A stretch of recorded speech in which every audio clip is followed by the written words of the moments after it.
Hey everybody, well today I'm going to be smoking some chicken. This is a Z Grill's 450B. They have a 450A and they got a 450B. I got the 450B mainly because on the other side it has a pellet dump where you can just dump the pellets out of the bin, and the 450A does not have that. This one also has a window here, which you can see, and it has a different controller, and it does come with two probes. Normally I have a I think it's a ThermoPro or something like that, 4-probe wireless setup. It has a transmitter that sits out here you plug into, and then I can sit way up in the house, almost 400 feet away inside, and I can monitor what's going on out here if I'm doing a long cook like a brisket or something. Now I have cooked chicken on here, chicken quarters before, and I have cooked a brisket on it. The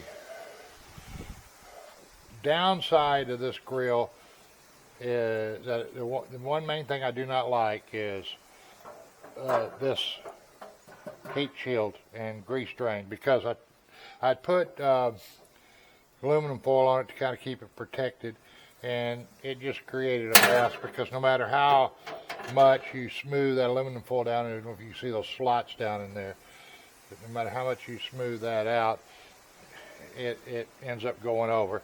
You also got to watch where you put your stuff, because see, it ends about this far from in there, so it doesn't come all the way across. So if you got a full load like I'm going to have with it, I'll end up with grease down in the bottom instead of over here in the pail. All right, first thing you got to do is come over here, and you're going to push this power button twice, and then you're going to get select. So chicken, I'm going to go ahead and bring it up to about 325 to start with, and I may take it on up 370. Now with pellet grills, you got to wait till the fire actually starts before you can shut the grill down, and so we'll be waiting on that. I have a small offset smoker back there that uses wood sticks, and it does a real good job, but I wanted a pellet one because doing briskets and stuff, I don't want to have to keep being out here tending the fire to maintain the temperature. So what I did on that brisket, I saw a lot of people, I've never done one on a pellet, so I saw a lot of people say, well, you cook the fat side down on a pellet because all the heat's below. So I decided I would try that on the first brisket I did. It was maybe about 12 pound, 10, 12 pound, wasn't a big one. My wife and I don't need a big one. I cooked it for about 13 hours out here, and waited till it got about 205, 203, 205 internal temperature. I had pulled it out when it got about 190, 195 range, wrapped it in butcher paper, threw it back in, and I put some tallow that I made off of the cuttings on there. And then, of course, by then it was late, because I didn't want to have this run overnight. First time I ever did it, I didn't know if it would make it the whole time without flaming out. And so I took it up. It was about 9 o'clock at night when I took it off of here, went in and I put it in the oven. I'd set the oven down at about 160 degrees, and I just let it rest in the oven until the next morning at night. So it rested about 11 and a half, 12 hours. The point turned out beautiful. The flat was a little on the dry side, not too bad, but you got to remember these were Walmart Select. They were $2 and something a pound, because I can't afford the $4, $5, $6 a pound dang briskets. So part of that was that. The next one I'm cooking, I'm going to cook it fat side up like I always do, and we're going to see how that comes out. So anyway, we're just waiting right now on this thing to fire off. We can just now see smoke starting to come out. I haven't heard the flames yet, and you probably notice this white looking stuff on the grills. I sprayed some canola non-stick cooking spray on there. That helps keep the stuff where it doesn't stick so bad. Now, it'll take just about every bit of this 450 square inch cooking area to do 10 pounds of chicken quarters. That's what I did last time. And so, you'll see, this time I'm not going to put it on there. I'll just deal with cleaning that with a putty knife or whatever. The aluminum foil actually didn't work very good at all on it. I wished it would have had the flat heat shield in there, or drip pan. Now I could have bought the Pit Boss one that's about this size, actually a little bit 500 at Walmart for about $100 and something less. But there again, the features I wanted over here was the pellet dump. That was the main thing, and have probes. All right, I just now heard it kick on, so let me get my tools and we will get going on this. All right, so now I'm going to start putting it on there.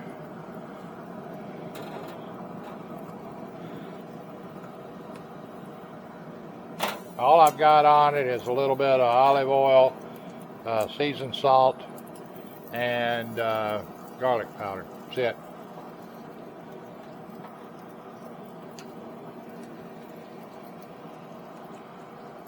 That one looks like I need to probably put a little bit more seasoned salt on it.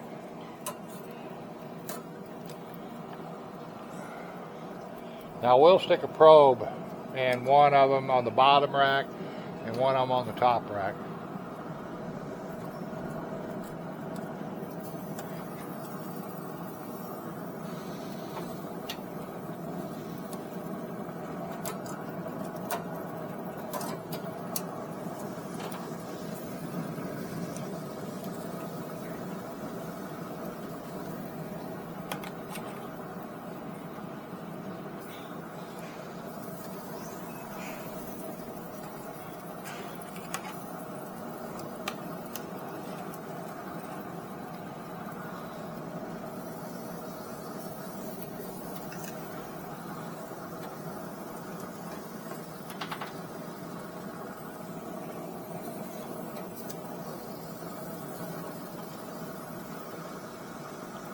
I think I'm going to move this one to the top. It's hanging over the drip edge too much.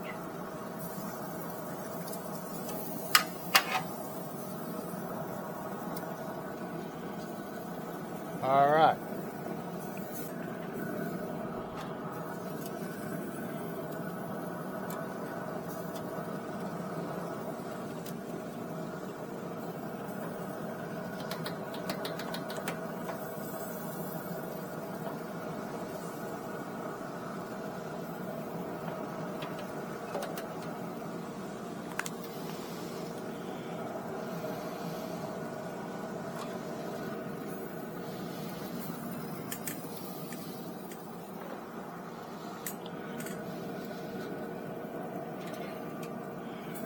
Okay, probe 2 I'm going to put up here on this top one. You want to make sure you don't hit the bone. And then probe 1 I'll put down here.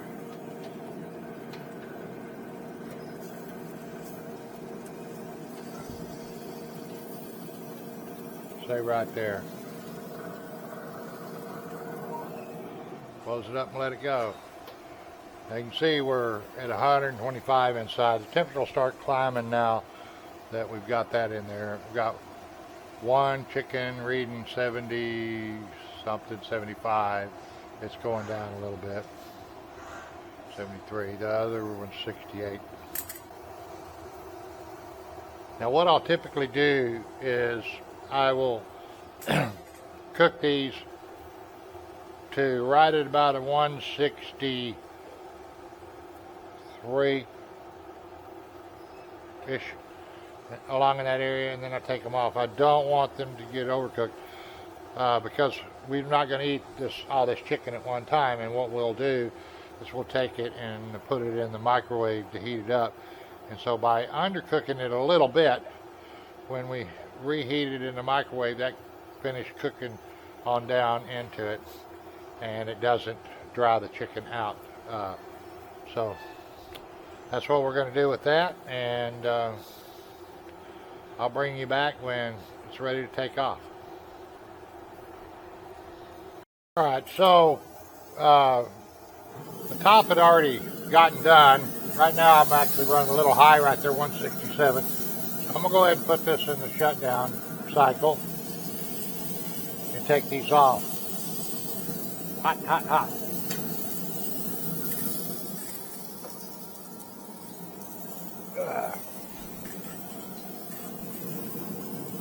Now you can see the juice just coming out, and they're good and done, juicy, got a good color on them. So it'll be some good eating.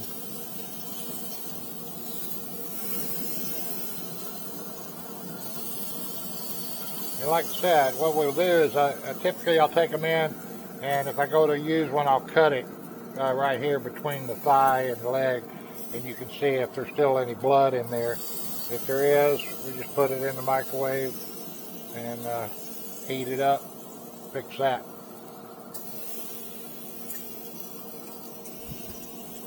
On stuff like chicken and those type of things, I prefer to